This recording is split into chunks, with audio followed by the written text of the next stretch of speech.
They thought I had nothing left. They said it right in front of me at my own kitchen table, like I wasn't even there.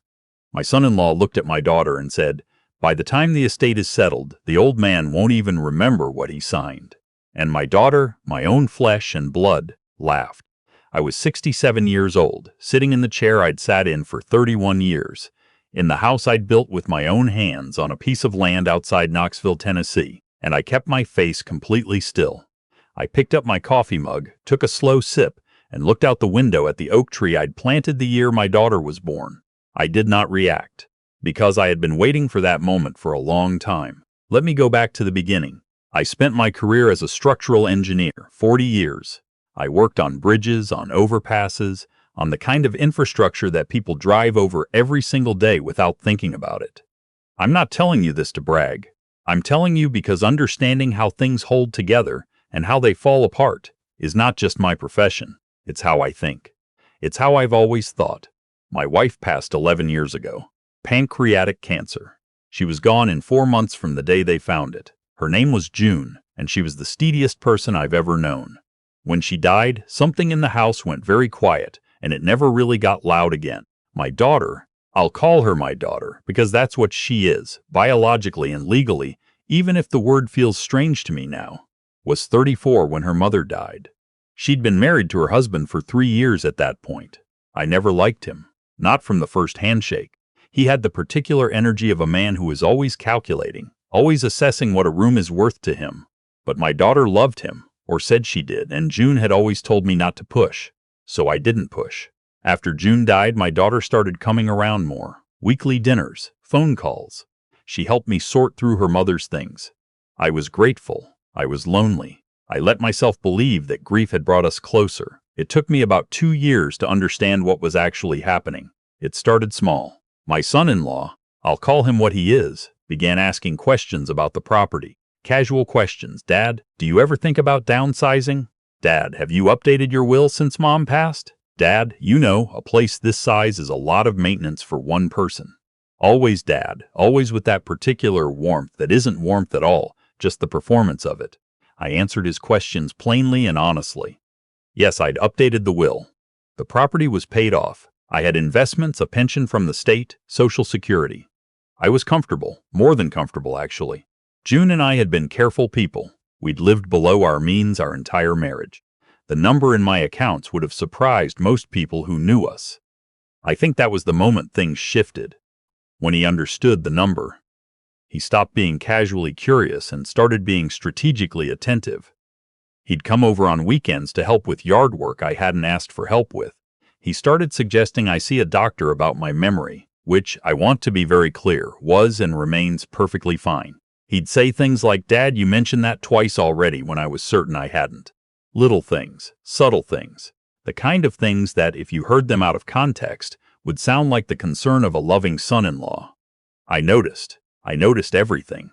My daughter, for her part, began talking about the future. What would happen to the house, whether I'd thought about a trust, whether it might make sense to add her name to certain accounts, just in case something happened. She said it gently. She said it with her mother's eyes, which was the hardest part. But she said it. I told her I'd think about it. Then, about 18 months after these conversations started, I had what I can only describe as a clarifying moment. I came home from a doctor's appointment, a routine checkup, nothing dramatic, and found my son-in-law in my home office. He said he'd been looking for a pen. My office was locked. I hadn't given him a key to that room. I asked how he'd gotten in. He said the door must not have been latched properly. I looked at the door. The latch was fine. The door opened inward, the kind of lock that requires a key or a deliberate turn from the inside. I said, "I see," and I offered him a glass of water, and I did not let my voice change by a single degree. That night I called my attorney. His name is not important, but I've known him since we were both young men playing softball in a church league in East Tennessee, and I trust him the way I trust the load-bearing calculations I've made my whole career with my life. I told him everything. He listened without interrupting, which is one of the things I respect most about him. When I finished, he was quiet for a moment, and then he said, "How long have you been watching this?" I said, "Long enough." He said, "Then let's get to work." What followed was 8 months of very quiet, very deliberate preparation. I want to be honest with you about something. It was not easy. There were nights when I sat in June's chair by the living room window and felt something close to grief. Not for what was happening, but for what it meant. That my daughter, the little girl I'd carried on my shoulders at the Knoxville Zoo, who had cried in my arms the night her mother died, was now sitting across the table from me running a slow, patient con. That her husband had looked at my life's work and seen a target. Those nights were long, but I kept coming back to something my father told me when I was young. He said, "Son, the most dangerous thing you can do in a fight is let the other person see you coming." I thought about that a lot over those 8 months. My attorney filed a series of documents that restructured how my assets were held. Nothing that affected my access to them, but everything that affected the assumptions someone might make about them. We also, and this is the part I'll be honest about because I've thought about the ethics of it many times, we installed a small audio recording device in my home office. In Tennessee, one-party consent means I can record conversations in my own home as long as I'm present. I was present for every single one. I also made changes to my will, significant changes, and I created what my attorney called a contingency document, a detailed account of everything I had observed, with dates, summaries of conversations, and records of the incidents that concerned me. I sealed it in an envelope and gave a copy to my attorney, and one to a second attorney I retained specifically for this purpose. Then I waited. I want to tell you about the Tuesday morning in March when it all came to a head, because I've thought about it almost every day since. My daughter called me and said she and her husband wanted to come over and talk about something important. I said, of course. I made coffee. I sat in my usual chair.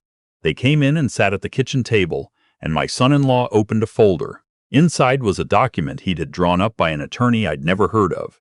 He slid it across the table to me and said, in a very kind voice, that they were worried about my ability to manage my affairs as I got older, and that they thought it would be best if my daughter had power of attorney over my finances, and also if I agreed to list her as co-owner on the house.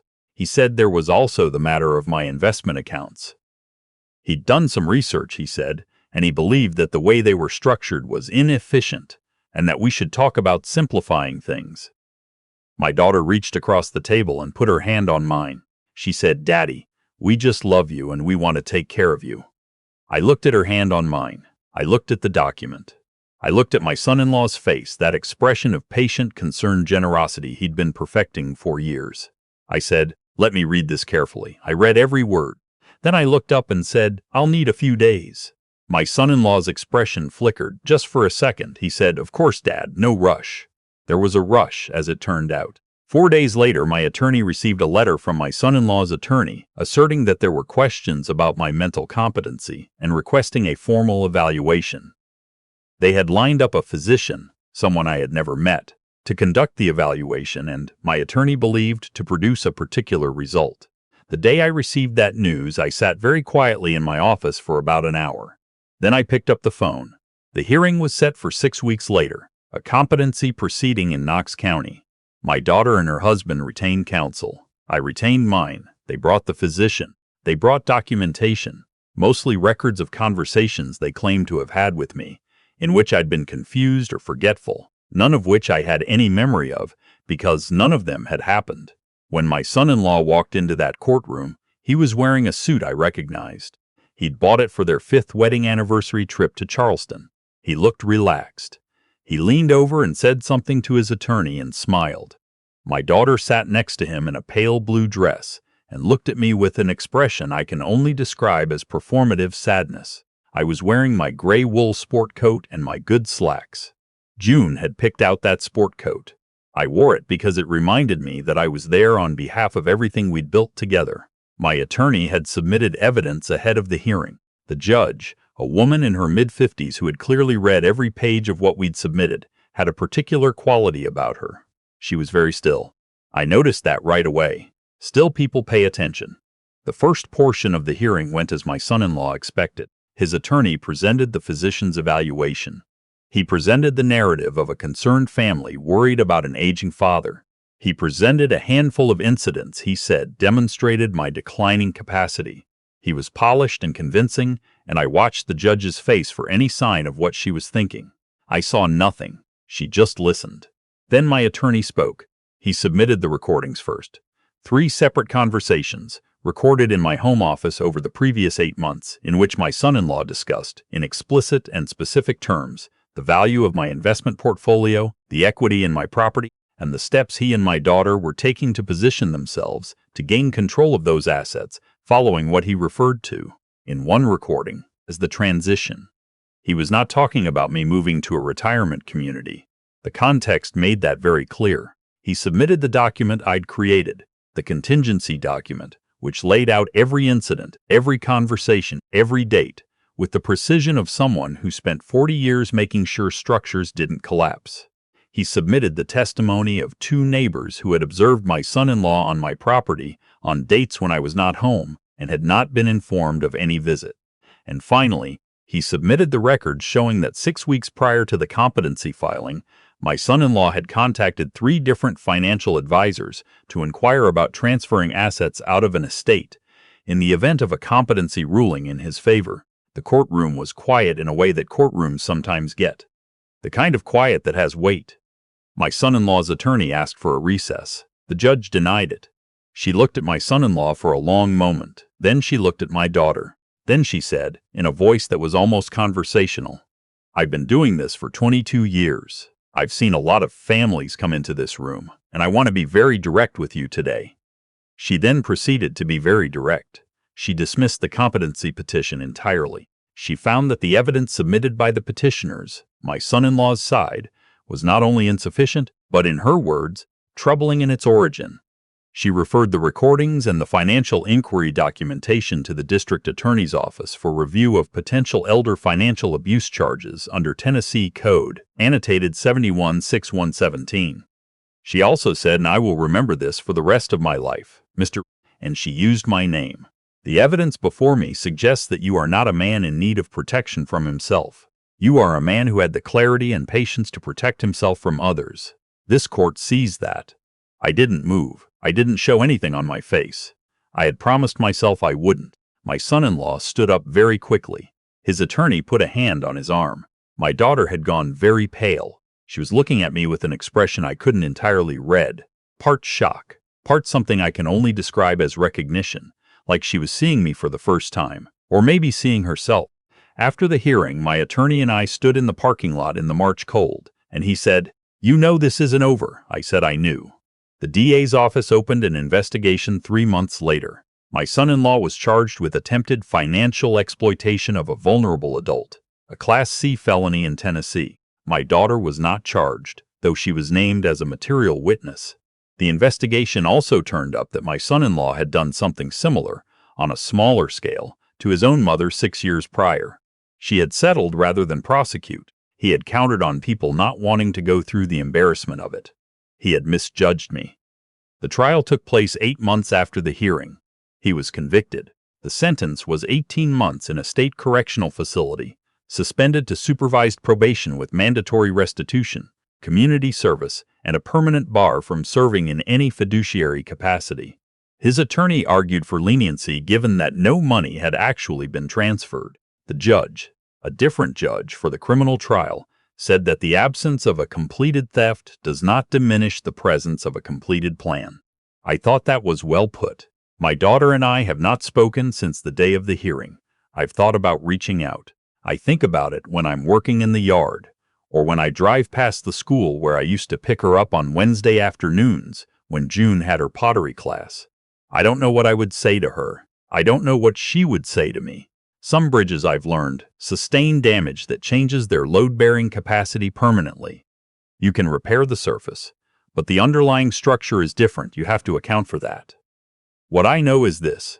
June and I built something over 40 years of working and saving and living quietly. We didn't flash it. We didn't talk about it. We just built it carefully, the way you build anything that's meant to last. I am still in my house. The oak tree in the backyard is 41 years old this spring, and the trunk is almost too wide for me to wrap my arms around. I had a neighbor's kid help me put up a new section of fence along the eastern property line last fall, and it's straight and solid and exactly where I wanted it. I turned 69 this August. I feel fine. My memory is, as it has always been, excellent, And if anyone ever again sits at my kitchen table and looks around at what I've spent my life building and starts doing the calculation, I want them to know something. I've already done the calculation. I did it a long time ago. And the numbers don't work out the way they think they do.